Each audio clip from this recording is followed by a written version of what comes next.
ان کے علمی کارناموں کا اگر ہم جائزہ لیں اور ذکر کریں تو شروعات کیسے کریں گے؟ جیسے آپ نے خود ہی فرمایا کہ علامہ اقبال فرماتے ہیں کہ مسلمانوں کی پچھلی 500 سالہ تاریخ میں ایسی شخصیت پیدا نہیں. اور جب ان کو رشید رضا مصری نے ان کی تقریر سنی دیوبند میں تو انہوں نے کہا کہ میں نے ایسا عالم نہیں دیکھا آج تک.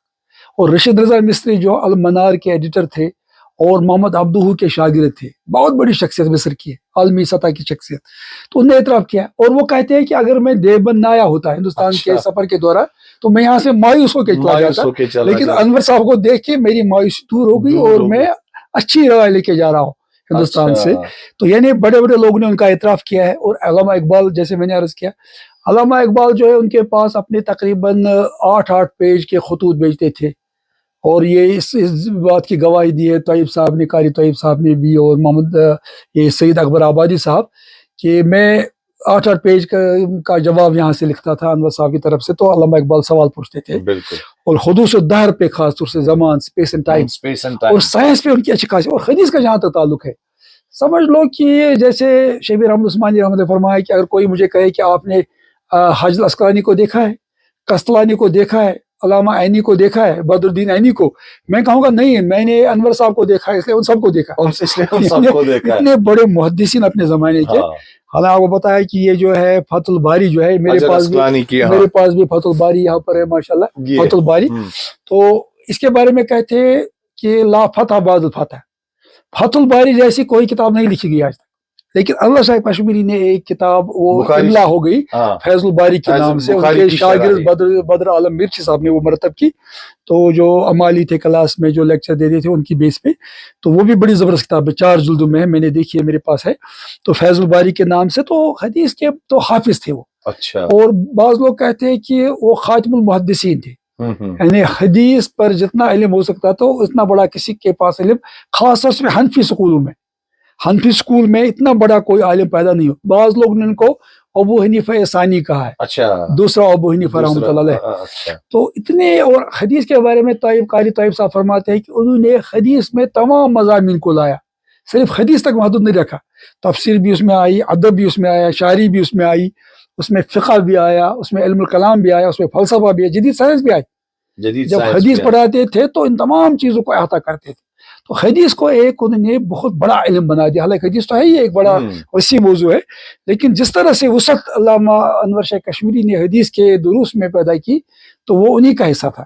اس لحاظ سے حدیث کے معاملے میں ان کی اتنی زیادہ خدمات ہے کہ پھر ان کے شاگردوں نے جو ہے ان کے دروس کو دیکھ کے بڑی کتابیں لکھی ہے. اس کا یہاں موقع نہیں بات کرنے کا، ورنہ کافی جو ہے ان کے دروس پہ مشتمل جو لوگوں نے کتابیں لکھی، جیسے میں نے پہلے عرض کیا بدر عالم مرچی صاحب نے لکھی اور باقی اور لوگوں نے بھی لکھی ہیں. تو یہ ان کا بہت بڑا کارنامہ رہا حدیث کے معاملے میں. اور پھر قرآن کے معاملے میں بھی ان کی مشکلات القرآن کے نام سے کتاب ہے، بڑی زبردست کتاب. اور اس کتاب کو دیکھنے کے بعد میں نے جب اس کتاب کو دیکھا تو بڑی مشکل لینگویج ہے اس کی، بڑی مشکل لینگویج ہے.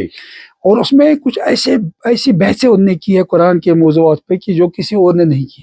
اور اکثر فرمایا کرتے تھے کہ قرآن کے علم جو ہے 2 لنگڑوں کے علاوہ کوئی نہیں جانتا ہے، اور تیسرا میں ہوں. ایک جرجانی ہے اور ایک کشاف ہے، اور تیسرا میں ہوں. تو یعنی تیسرا میں ہوں، ثالث میں تیسرا ہوں میں.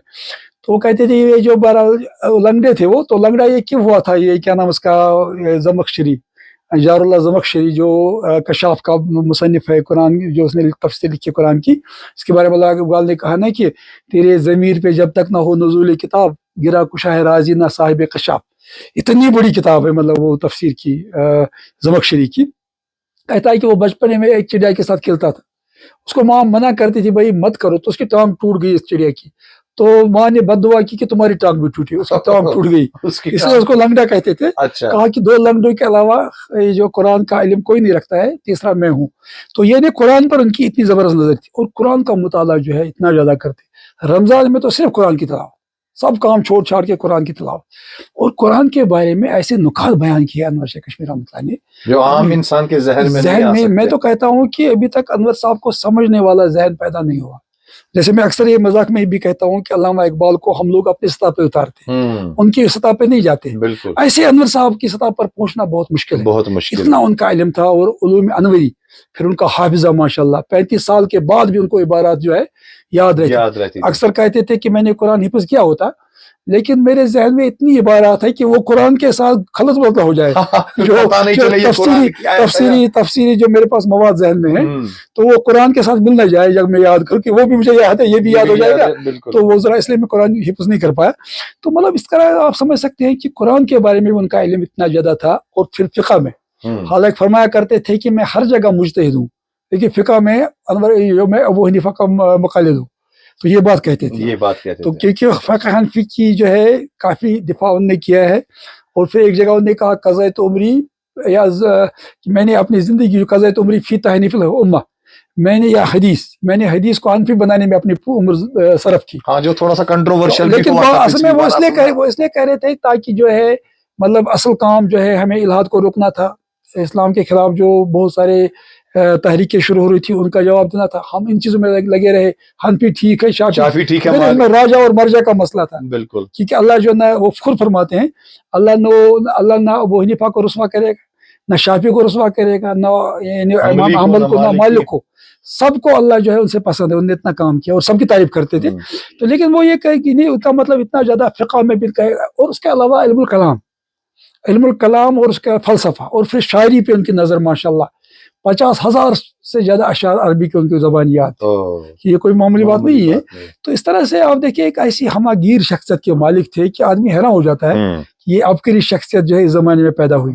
اچھا یہ بھی کہا جاتا ہے ان کے بارے میں کہ ختم النبوت کے بارے میں ان کا رویہ کافی سخت تھا اور انہوں نے جو احمدیہ تحریک ہے ان کے خلاف کافی کام کیا تھا اس دور میں. بہت زیادہ کام. یعنی سمجھ لو کہ ان کے ذہن پہ یہی چیز سوار تھی ہمیشہ دن رات یہی رہتی تھی. اور آخری عمر میں بھی جب ان کی صحت بہت خراب تھی تو بہاولپور میں جو مقدمہ چل رہا تھا تو جج کے سامنے جو انہوں نے جو لیکچر دیا وہاں وہ جج بھی حیران ہو گئے کہ یہ شخصیت کیا ہے. اور اتنے احادیث کا حوالہ اور اتنا ازبر ان کو تھا کہ پھر جو ہے انہوں نے ایک لحاظ سے دفاع کر دیا یعنی ختم نبوت کا. اور پھر اکثر کہا کرتے تھے جس کی گواہی جو ہے ان کے شاگرد نے دی ہے کہ اپنے شاگردوں سے کہتے تھے کہ تمہارا سب سے بڑا فرض یہ ہے کہ ختم نبوت کا تحفظ کیجیے. یہ دین کی ایک خاص بنیاد ہے. اس کے لیے بڑی کوشش کی. اور ایک علامہ اقبال سے بھی ناراض ہو گئی تھے کہ وہ کشمیر کمیٹی کے اس زمانے میں ممبر بن گئے تھے اور کشمیر کمیٹی کے جو ہے وہ اکثر ممبران جو قادیانیت سے متاثر تھے. تو اور اقبال نے ان کو بلایا گھر پہ لاہور میں کھانا. انہوں نے کہا میں نہیں کھاؤں گا تب تک جب تک استعفیٰ دے دو گے اس کمیٹی سے.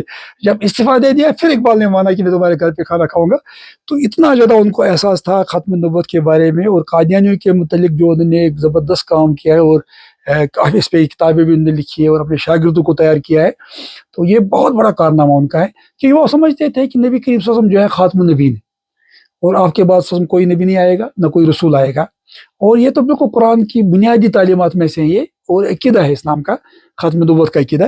تو اس کے لیے انہوں نے زبردست کام کیا. میرے خیال میں ان سے بڑا کوئی وکیل ختم نبوت کا آج تک پیدا نہیں ہوا. اچھا. اور پھر ان کی جو اخفار الملحدین میں بھی انہوں نے اس کے بارے میں بات کی ہے اور باقی کتابوں میں بھی بات کی ہے انہوں نے.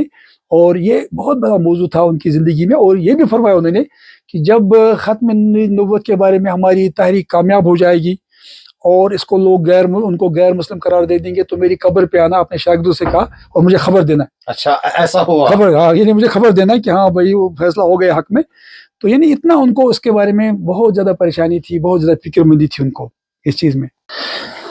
میں یہ بھی جاننا چاہوں گا آپ سے کہ کیا کشمیر کے کسی علماء کسی اسکالر کسی مفکر نے مولانا انور صاحب پہ کچھ کام کیا ہے کچھ علمی کام ہوا ہے ان پر؟ یہ بات میں فخر کے ساتھ کہہ سکتا ہوں کہ کشمیر کے جو ایک بہت ہی ہونہار اس زمانے تو نوجوان تھے اور جن کی تعریف شیخ محمد اللہ مرحوم نے بھی کی ہے قاری طیب صاحب نے بھی کی ہے اور بڑے علماء کرام نے دنیا کی تعریف کی ان کی کہ پہلا کام جو ہوا ہے انور شیخ کشمیر پہ الانور کے نام سے جناب عبد الرحمن کوندو صاحب نے کیا ہے. عبد الرحمن کوندو صاحب اتنا بہترین کام. اور وہ کتاب پتہ نہیں کہاں کہاں کوٹ کی گئی کہاں سے چھپی ہے. اچھا. مختلف ممالک میں چھاپی گئی وہ کتاب اور الانور کے نام سے اتنی مبسوط کتاب اور اتنی بہترین کتاب جس کے حوالے میں نے بہت جگہ دیے اپنے مضامین میں بھی. اور میرے خیال میں اتنا بڑا کام انور صاحب پر ابھی تک نہیں ہوا. اور بلکہ طیب صاحب فرمایا کرتے تھے قاری طیب صاحب کہ کشمیری پر بڑا حق تھا اس شخصیت کا. اس کی حق ادائی کی ہے ایک نوجوان نے سیماب طبیعت اس کو کہتے ہیں تو عبد الرحمن کوندو صاحب نے. اور اس طرح سے انہوں نے کام کیا. اس کے بعد پھر پروفیسر فاروق بخاری صاحب نے اس پہ کام کیا پی ایچ ڈی کیا. تو جیسے میں نے عرض کیا کہ میں نے اس میں مقدمہ لکھا تھا جب وہ چھپ گئی تھی مکتبہ علم ادب سے، لیکن سب سے بہترین کام جو ہے عبد الرحمن کندو صاحب نے کیا، اور اس کتاب کو پھر لوگوں نے مرجع بنایا عربی کتابوں کے لیے بھی، انگریزی کتابوں کیا کے نام لیے، تھا الانور کے نام سے، الانور کے پھر نام وہ سے؟ جو ہے کئی اور جگہوں سے چھپی ہے تقدیس انور کے نام سے، اچھا تقدیس لیکن انور۔ وہ بنیاد جو ہے انہوں نے رکھی تھی اپنے عبد الرحمن کندو صاحب نے، اور یہ کتاب بہت چلیے مقبول کوندو صاحب کو اللہ تعالیٰ اس کے لیے جزائے خیر عطا کرے۔ تو یہ ایک مختصر تعارف آپ سمجھیے تھا علامہ انور شاہ کشمیری کا، تو انشاءاللہ ہم کوشش کریں گے کہ آگے ان کے کسی کام پر گفتگو ہو۔